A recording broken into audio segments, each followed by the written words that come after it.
পদত্যাগের ঘোষণা দিয়েছেন কাজী হাবিবুল আওয়ালের নেতৃত্বাধীন নির্বাচন কমিশন। আজ বৃহস্পতিবার দুপুর 12টার দিকে সংবাদ সম্মেলন করে পদত্যাগের ঘোষণা দেন সিইসি হাবিবুল আওয়াল। ছাত্র জনতার গণ অভ্যুত্থানের মাস পূর্ণ হওয়াতে শহীদদের স্মরণে শহীদি মার্চ করেছে বৈষম্যবিরোধী ছাত্র আন্দোলন ঢাকা কলেজের শিক্ষার্থীরা। আজ বৃহস্পতিবার সকাল 11টার দিকে শহীদি যাত্রা শুরু হওয়ার কথা থাকলেও বৃষ্টির কারণে ঢাকা কলেজ ক্যাম্পাসের মধ্যে শেষ করা।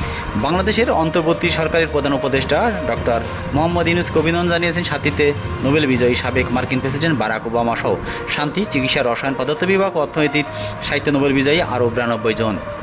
নাগরিক ঐক্যের সভাপতি মাহমুদুর রহমান মান্না বলেছেন, অন্তর্বর্তী সরকার এখনও সংস্কার হাত দেয়নি, সংস্কার শেষ নেই। এই সরকার একটা নির্দিষ্ট রোডম্যাপ থাকা দরকার। এক সপ্তাহে কম সময়ের ব্যবধানে গাজা ইস্যুতে আবারও জরুরি বৈঠকে বসে জাতিসংঘ নিরাপত্তা পরিষদ। বৃহস্পতিবার অধিবেশনে চরম হতাশা প্রকাশ করা হয় চলমান পরিস্থিতি নিয়ে। সূত্র আল জাজিরা। বিডিআর বিদ্রোহের দীর্ঘদিনের পরিকল্পনা, যার মূল লক্ষ্য ছিল বাংলাদেশের দুর্বল করা, এর সাথে দেশের কিছু বিশ্বাসঘাতক একটি বিদেশি শক্তি জড়িত ছিল, এমন অভিযোগ করেছেন মেজর অবসরপ্রাপ্ত আব্দুল মতিন।